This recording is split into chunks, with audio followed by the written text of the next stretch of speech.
श्री महाप्रज्ञ गुरवे नमः।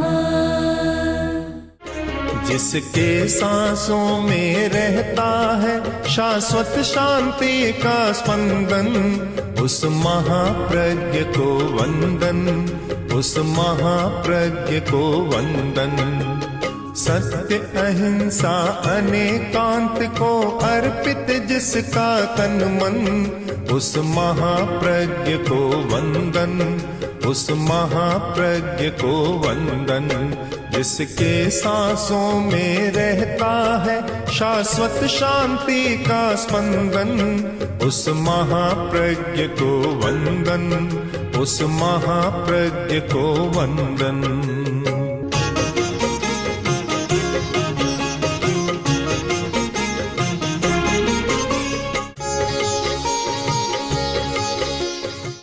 जैन दर्शन का सिद्धांत था आय तुले पयासु कि सब आत्माएं समान है।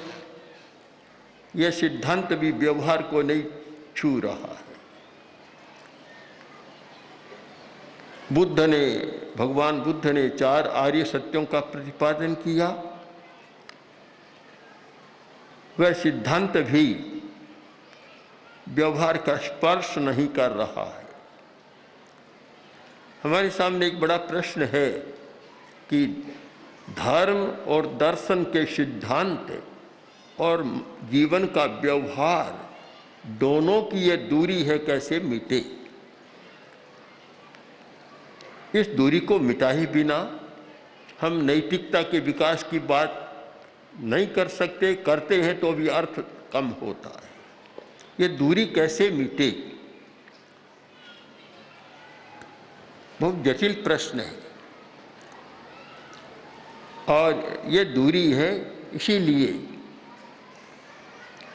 कि आदमी अपने आप के लिए सब कुछ कर सकता है, दूसरे को बिल्कुल तिरोहित कर देता, ऐसा मानता है कि मैं ही हूँ, सारी दुनिया पर मेरा ही अधिकार है, मेरा सर्वस्व है, दूसरा कुछ भी नहीं।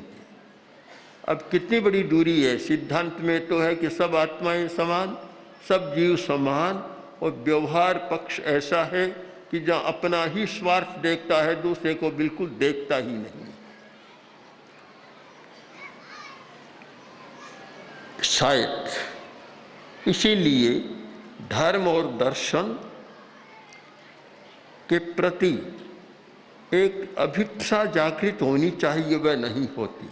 कारण अभी उनका सिद्धांतों का व्यवहार में अवतरण नहीं हो रहा। यदि दर्शन के सिद्धांत व्यवहार में नहीं आते हैं तो फिर कोरी कल्पना, केवल आकाशी उड़ान मानना होगा। धरती के लिए वह उपयोगी नहीं होगा। धरती पर जीने वाले, मिट्टी को पीने वाले आदमी के लिए उपयोगी नहीं होगा। आज सब धर्मों का, दार्शनिकों का एक सबसे बड़ा कर्तव्य यह है कि इस दूरी को मिटा सके ऐसा उपाय कोई सोचना चाहिए। ये दूरी क्यों है, इस पर भी हम विचार करें। सिद्धांत है बुद्धि का विषय और नैतिकता अनैतिकता है भाव का विषय, भाव तंत्र का विषय। ये भाव पक्ष और ज्ञान पक्ष की दूरी है। विद्यालयों में, विद्या संस्थानों में नैतिकता का पाठ पढ़ाया जाता है। कुछ बातें अच्छी बताई जाती है, झूठ मत बोलो, चोरी मत करो, आदि आदि बातें, गुणात्मक बातें बताई जाती है, किंतु वह विद्यालय तक सीमित है, व्यवहार से नहीं जुड़ती है। व्यवहार में कुछ और देखने को मिलता है। एक विद्यार्थी अपने पिता से बोला कि कल से मैं स्कूल नहीं जाऊंगा। उसने कहा क्यों नहीं जाएगा? कि वहाँ बहुत झूठा पाठ पढ़ाया जाता। मतलब क्या जाने का? क्या कि कल ही मैडम ने मुझे पढ़ाया था कि घर में शांति से रहो, समाज में शांति से रहो, किसी के साथ लड़ाई झगड़ा मत करो, आदि आदि बातें पढ़ाई। और मैं जब घर में आया तो आप दोनों, मम्मी पापा दोनों लड़ाई कर रहे थे।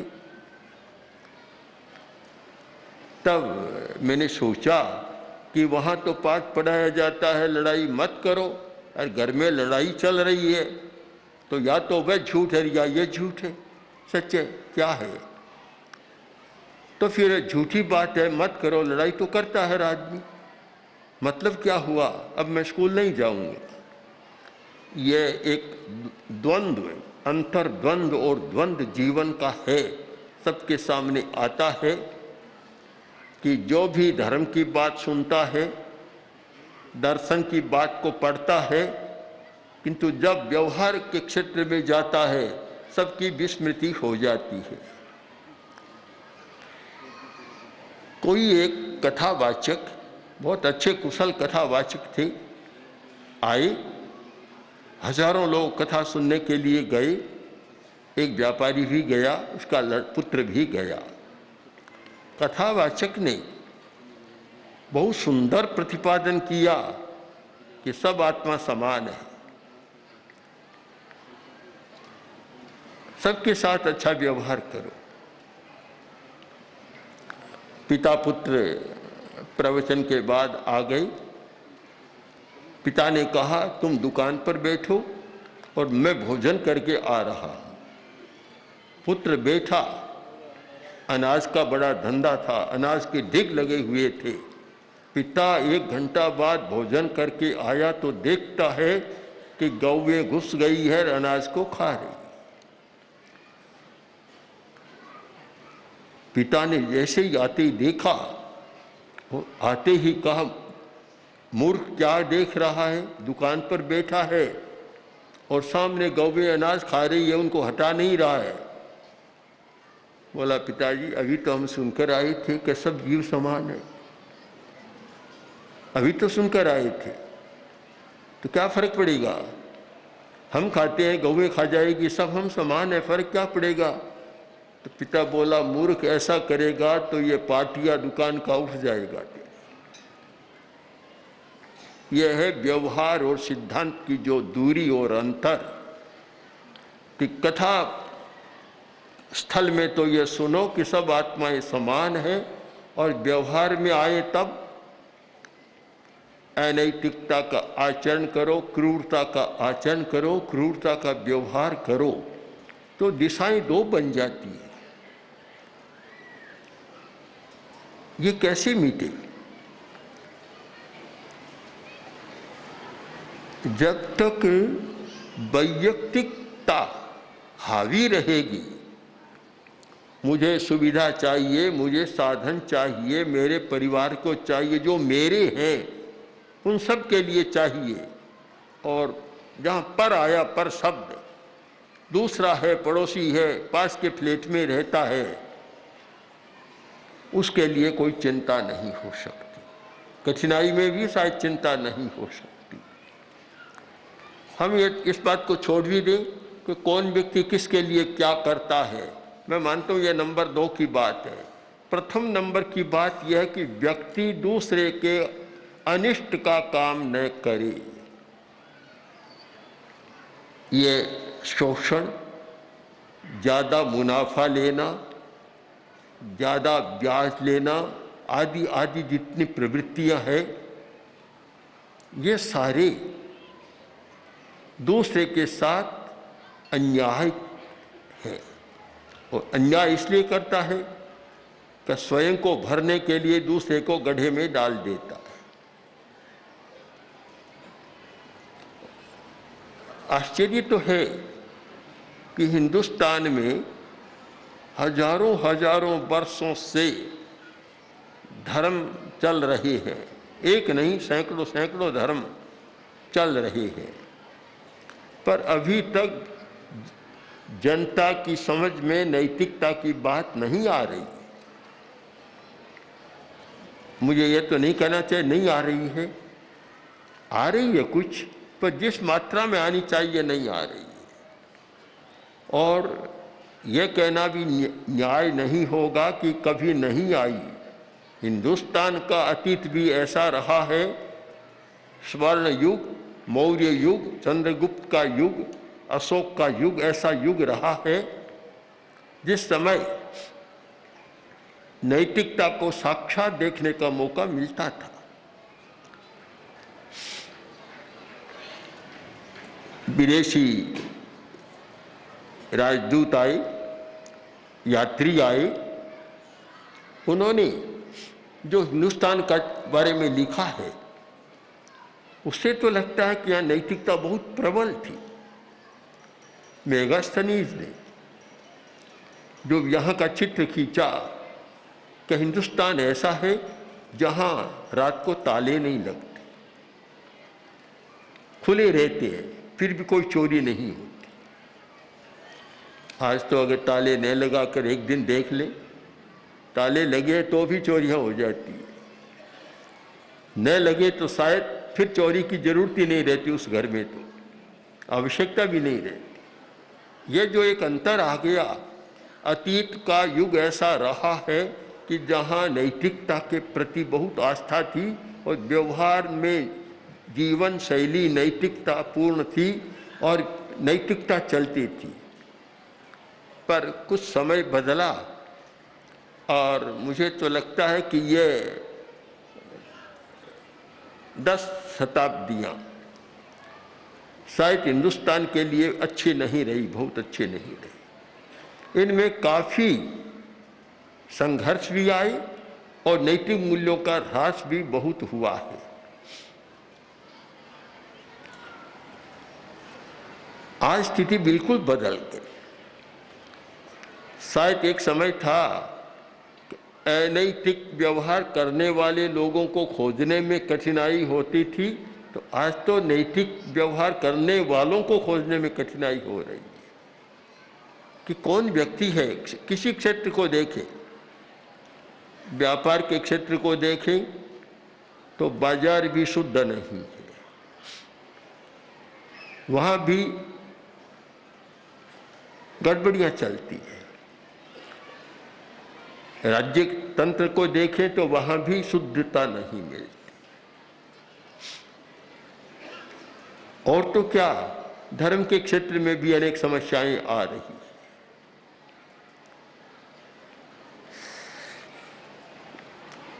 इसका कारण एक बन गया कि आज के विद्यार्थी को सीधा सादा सरल जीना नहीं सिखाया जाता। बहुत ऊंची ऊंची बातें पढ़ाई जाती है, किंतु सादगी का जीवन, सीधा सरल जीवन और कम पदार्थों के उपभोग का जीवन नहीं सिखाया जाता। आज की जीवन शैली में उपभोग की सामग्री इतनी प्रचुर है कि एक छोटा बच्चा भी जब बाजार में जाता है तो पता नहीं क्या क्या होता है। इतनी सामग्री बना दी, इतनी सुविधाएं प्रस्तुत कर दी, तो मनुष्य के मस्तिष्क पर अर्थ हावी हो गया। बस केवल अर्थ। हमारे जो 4 पुरुषार्थ थे, भारतीय चिंतन को सबसे बड़ी महत्वपूर्ण देन मैं मानता हूँ 4 पुरुषार्थ की परिकल्पना कि अर्थ, काम, धर्म और मोक्ष एक समग्र जीवन की परिकल्पना और एक पूरे जीवन व्यवहार का निष्कर्ष और निचोड़ है, नवनीत है। किंतु चारों में से आज एक अर्थ प्रधान बन गया।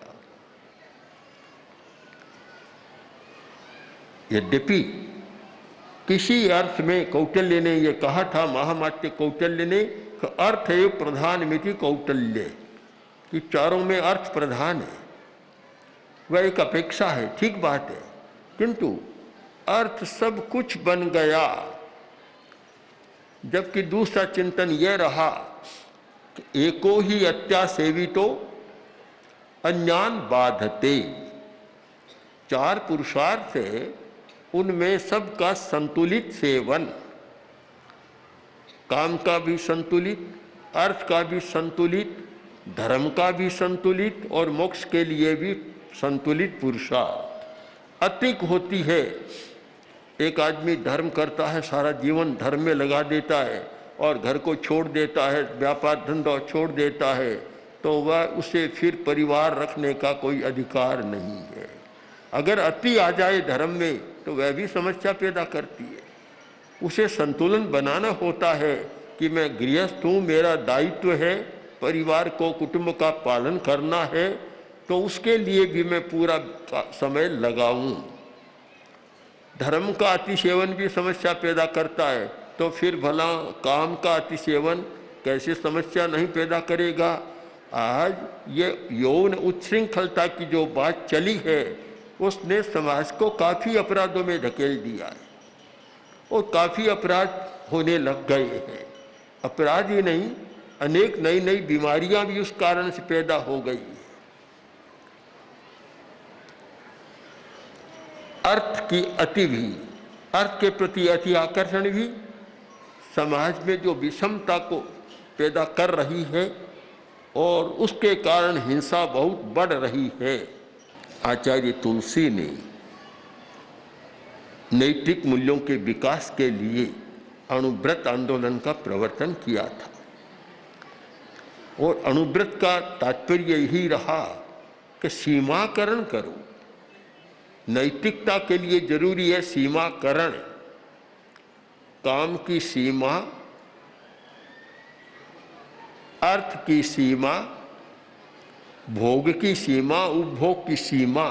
सीमाकरण करो तो नैतिकता को विकसित होने का मौका मिलेगा, और असीम रखते हो तो फिर नैतिकता की बात को छोड़ देना चाहिए। आज सबके लिए चिंतनीय प्रश्न है, और इसलिए है कि सब लोग अनुभव तो करते हैं कि अनैतिकता के कारण आज समाज की क्या अवस्था हो रही है, राष्ट्र भी कहाँ जा रहा है। पर ये जब वैयक्तिकता हावी हो जाती है, तब दूसरों के लिए नियम, स्वयं के लिए नहीं, दूसरों के लिए बात करो, अपने लिए नहीं।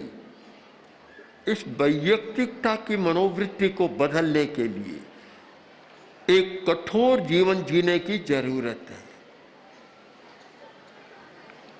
प्राचीन काल में गुरुकुल में जो विद्यार्थी पढ़ते थे, उन्हें कष्ट सहिष्णुता का पाठ पढ़ाया जाता था, कठोर जीवन जीने का अभ्यास कराया जाता था। इसीलिए शूरवीर पराक्रम जन्मे।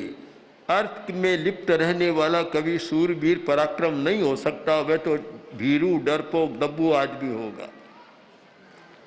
ये पाठ पढ़ाया जाता था और उसके सहारे उनका जीवन ऐसा था, कष्टों को सहन कर लेते थे और अनैतिक काम नहीं करते थे, और इतनी साख प्रतिष्ठा उनकी थी। मैं राजस्थान की चर्चा करूं, राजस्थान में कुछ ऐसे व्यक्ति हुए हैं जिनकी नैतिकता की निष्ठा प्रख्यात थी। यही राजस्थान का एक व्यक्ति भैंसा शाह, प्रसिद्ध व्यापारी, धनी आदमी और नैतिक निष्ठा संपन्न, इतनी प्रामाणिकता थी। भैंसा शाह अहमदाबाद गए,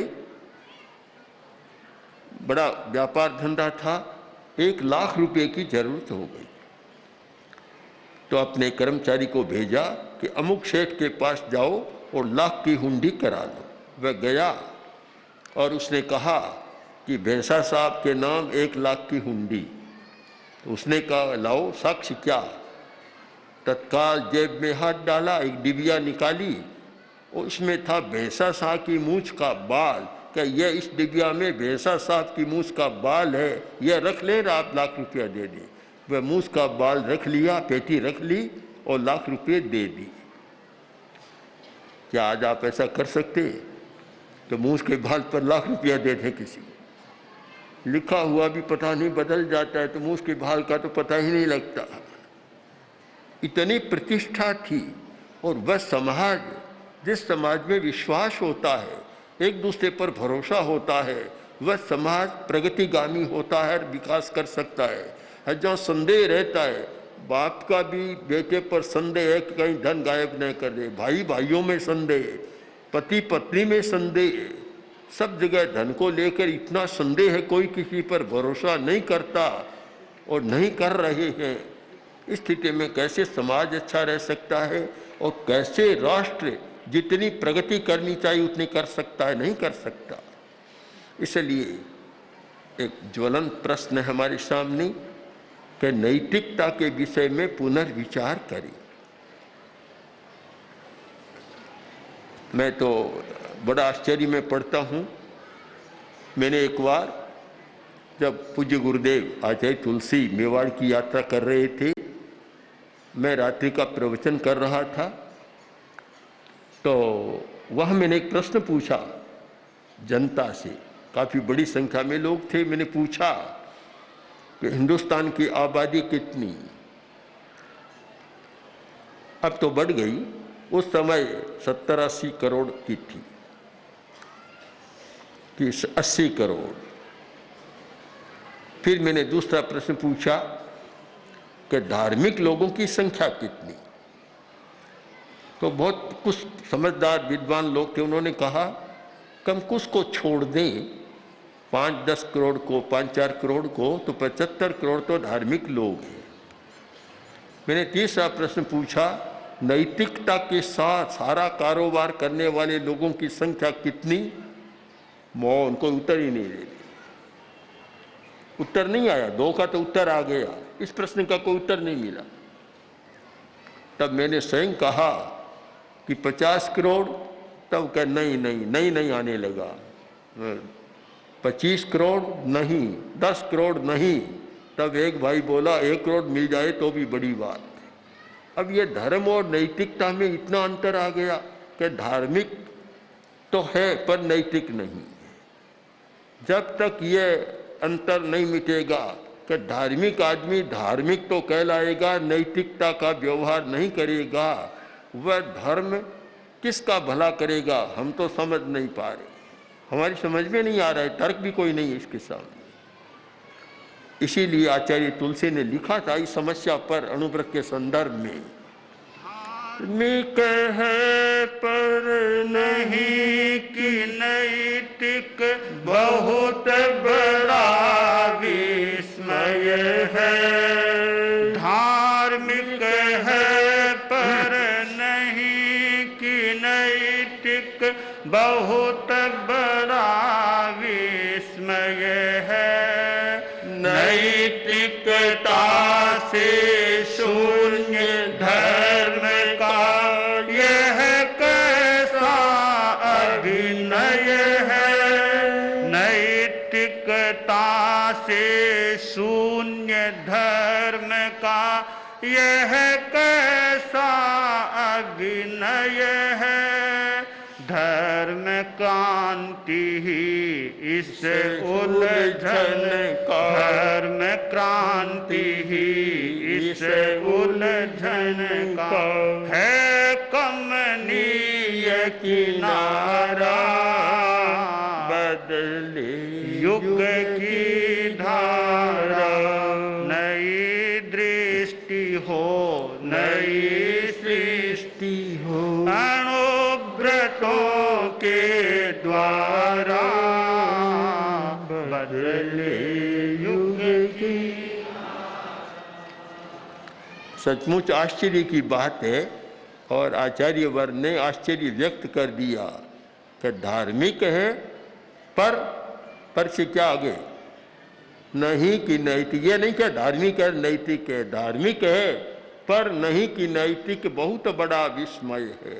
इससे बड़ा क्या आश्चर्य होगा कि दिन तो है पर अंधेरा, प्रकाश नहीं, सूरज नहीं है, दिन है पर प्रकाश नहीं है। एक आश्चर्य की बात है।